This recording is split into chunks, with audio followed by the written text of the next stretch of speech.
Hi Kalamkaval എന്ന മമ്മൂട്ടി ചിത്രം ഇപ്പോൾ വേൾഡ് വൈഡ് ബോക്സ് ഓഫീസിൽ നിന്ന് 75 കോടി കളക്ഷനായി നേടിയിരിക്കുന്നു എന്നുള്ളത് ഒഫീഷ്യലായി തന്നെ വന്നിരിക്കുന്നു. അതായത് 10 ദിവസം കൊണ്ട് 75 കോടി നേടിയിരിക്കുന്നു എന്നുള്ളതാണ്. ട്രാക്കേഴ്സിന്റെ കണക്ക് പ്രകാരം 73 കോടി 50 ലക്ഷമാണ് വന്നിരിക്കുന്നത്.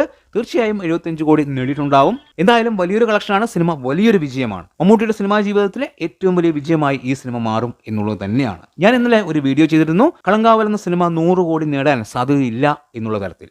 പല ആൾക്കാരുടെയും പല കമന്റും വന്നിട്ടുണ്ടായിരുന്നു. പ്രേക്ഷകരുടെ മനസ്സിൽ 200 കോടിയാണ് 300 കോടിയാണ് എന്നൊക്കെ പറഞ്ഞിട്ട്. പ്രേക്ഷകരുടെ മനസ്സിൽ 500 കോടിയും 1000 കോടിയൊക്കെ ആയിരിക്കും. പ്രേക്ഷകർ തിയേറ്ററിൽ പോയി സിനിമ കണ്ടാൽ തീർച്ചയായും 100 കോടി നേടും. തിയേറ്ററിൽ പോയി പടം കാണാത്തത് കൊണ്ടാണ് സിനിമ 100 കോടി നേടാതിരിക്കുന്നത്. ഒരു പക്ഷെ നേടിയേക്കാം. അങ്ങനെ നേടണമെങ്കിൽ ബബബ എന്ന സിനിമ തിയേറ്ററുകളിൽ പരാജയപ്പെടുകയും വേണം. ഈ കളങ്കാവൽ എന്ന സിനിമ തിയേറ്ററുകളിൽ തുടരുകയും വേണം. അത് സംഭവിക്കുമോ എന്ന് കണ്ടു തന്നെ അറിയണം. ഞാൻ കഴിഞ്ഞ വീഡിയോയിൽ പറഞ്ഞ കാര്യം കറക്റ്റാണ്. സിനിമ 100 കോടി നേടാൻ സാധ്യത വളരെ കുറവാണ്. ഇനി 25 കോടി കൂടി സിനിമയ്ക്ക് കിട്ടിയാൽ മാത്രമാണ് 100 കോടി എന്ന നേട്ടത്തിലേക്ക് സിനിമ എത്തുകയുള്ളൂ. മമ്മൂട്ടിയുടെ സിനിമാ ജീവിതത്തിൽ കേരള ബോക്സ് ഓഫീസിൽ നിന്ന് ഒരു 50 കോടി നേടാൻ ഇതുവരെ സാധിച്ചിട്ടില്ല. അതുപോലെ തന്നെ വേൾഡ് വൈഡ് ബോക്സ് ഓഫീസിൽ നിന്ന് 100 കോടി നേടാനും സാധിച്ചിട്ടില്ല.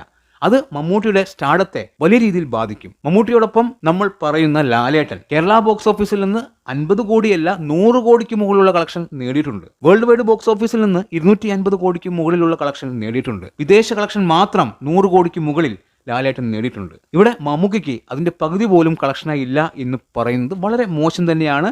മമ്മൂട്ടിയുടെ സ്റ്റാർഡത്തെ അത് വലിയ രീതിയിൽ ബാധിക്കും. മമ്മൂട്ടിയുടെ പ്രതിഫലത്തെ എല്ലാം അത് ബാധിക്കും. എന്തുകൊണ്ടാണ് മലയാള സിനിമ നടന്മാരിൽ ഏറ്റവും കൂടുതൽ പ്രതിഫലം ലാലേട്ടന് എന്ന് എല്ലാവരും പറയുന്നത് എന്ന് ചോദിച്ചു കഴിഞ്ഞാൽ, ലാലേട്ടന്റെ സിനിമയ്ക്ക് മാർക്കറ്റ് ഉണ്ട്, മമ്മൂട്ടിയുടെ സിനിമയ്ക്ക് അത്രയ്ക്കും മാർക്കറ്റ് ഇല്ല എന്നുള്ളത് കൊണ്ട് തന്നെയാണ്. തീർച്ചയായും കളങ്കാവൽ എന്ന സിനിമയുടെ ആദ്യ ദിവസങ്ങളിലെ പ്രകടനം കണ്ടപ്പോൾ കേരള ബോക്സ് ഓഫീസിൽ നിന്ന് തീർച്ചയായും 50 കോടി നേടും.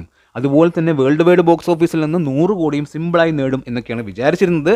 പക്ഷേ ഇപ്പോൾ ഈ രണ്ട് കാര്യങ്ങളും നടക്കാനുള്ള സാധ്യത വളരെ കുറവാണ്. ശനിയാഴ്ച വലിയ രീതിയിലുള്ള കളക്ഷൻ കളങ്കാവലിന് വരും എന്നുള്ളതാണ് നമ്മൾ വിചാരിച്ചിരുന്നത്. കേരള ബോക്സ് ഓഫീസിൽ നിന്ന് മിനിമം 2.5 കോടിക്ക് മുകളിൽ കളക്ഷൻ സിനിമ നേടിയെടുക്കും എന്നൊക്കെയാണ്. പക്ഷേ ശനിയാഴ്ച ദിവസത്തെ കളക്ഷൻ 2 കോടിക്ക് താഴെ മാത്രമാണ് കളങ്കാവലിന് കേരള ബോക്സ് ഓഫീസിൽ നിന്ന് നേടാനായത്. വിദേശ രാജ്യങ്ങളിൽ അല്പം കളക്ഷൻ കൂടുതൽ കിട്ടിയതുകൊണ്ട് സിനിമ നല്ല രീതിയിൽ നേട്ടമുണ്ടാക്കി എന്നുള്ളതാണ്. ഞായറാഴ്ചയിലെയും സ്ഥിതി അങ്ങനെ തന്നെയാണ്. ഇന്ന് തിങ്കളാഴ്ച വർക്കിംഗ് ഡേ ആണ്. ഇതുവരെ രാവിലെ 10 മണിക്കൂർ ടിക്കറ്റ് വിൽപ്പന ബുക്ക് മൈ ഷോയിൽ നമ്മൾ കണ്ടിരുന്നത് 2000-നും 3000-നും മുകളിലുള്ള ടിക്കറ്റുകളാണ്. പക്ഷേ ഇപ്പോൾ ട്രെൻഡിങ്ങിൽ പോലും ഇല്ല എന്നുള്ളതാണ്. അതായത് ഇന്ന് തിങ്കളാഴ്ച ട്രെൻഡിങ്ങിൽ പോലും കളങ്കാവലിന്റെ ബുക്കിംഗ് വരുന്നില്ല എന്നുള്ളതാണ്. രാവിലെ 10 മണിക്ക് കാണിക്കുന്നില്ല, മണിക്കൂറിൽ ടിക്കറ്റ് വിൽപ്പന കാണിക്കുന്നില്ല. അതെന്തുകൊണ്ടാണ്? കളക്ഷൻ കുറവായതുകൊണ്ടാണ്, ബുക്കിംഗ് ഇല്ലാത്തതുകൊണ്ടാണ്. സ്വാഭാവികമായിട്ടും ശനിയാഴ്ച ദിവസം 2 കോടിക്ക് താഴെ വന്ന സിനിമ ഇന്ന് 1 കോടി പോലും കേരള ബോക്സ് ഓഫീസിൽ നിന്ന് തികയ്ക്കില്ല എന്നുള്ളതാണ്. വേൾഡ് വൈഡ് ബോക്സ് ഓഫീസിൽ നിന്ന് ഇന്ന് 2 കോടി പോലും എത്തില്ല എന്നുള്ളതും എടുത്തു പറയുന്നു. സ്വാഭാവികമായിട്ടും കളക്ഷൻ ഇടിയും. ഇനി 3 ദിവസം ഈ സിനിമയ്ക്ക് ഫ്രീ റണ്ണാണ്. ആ 3 ദിവസം കൊണ്ട് കൂടിപ്പോയാൽ ഒരു 6 കോടി കൂടി കളക്ഷനായി കിട്ടും. അതായത് ഒരു 82 കോടിയോളം ആയി മാറും സിനിമയുടെ കളക്ഷൻ. അത് കഴിഞ്ഞ് ബബബ എന്ന സിനിമ റിലീസാണ്. കളങ്കാവലിന് ആ സമയത്ത് തിയേറ്ററുകളും ഉണ്ടാവില്ല.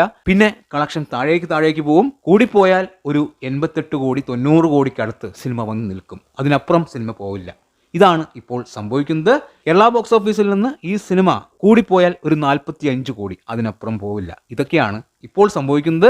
മാറ്റങ്ങൾ സംഭവിക്കട്ടെ. നമ്മളുടെ പ്രതീക്ഷകളെല്ലാം തകർത്ത് കളങ്കാവൽ 100 കോടിയും 50 കോടിയും എല്ലാം നേടിയെടുക്കട്ടെ. ഓക്കെ, എന്താണ് നിങ്ങളുടെ അഭിപ്രായമെന്ന് കമന്റ് ബോക്സിൽ കമന്റ് ചെയ്യുക. വീഡിയോ ഇഷ്ടമായാൽ ചാനൽ സബ്സ്ക്രൈബ് ചെയ്യുക. പുതിയൊരു വീഡിയോയുമായി കാണുന്നവരെ ബൈ.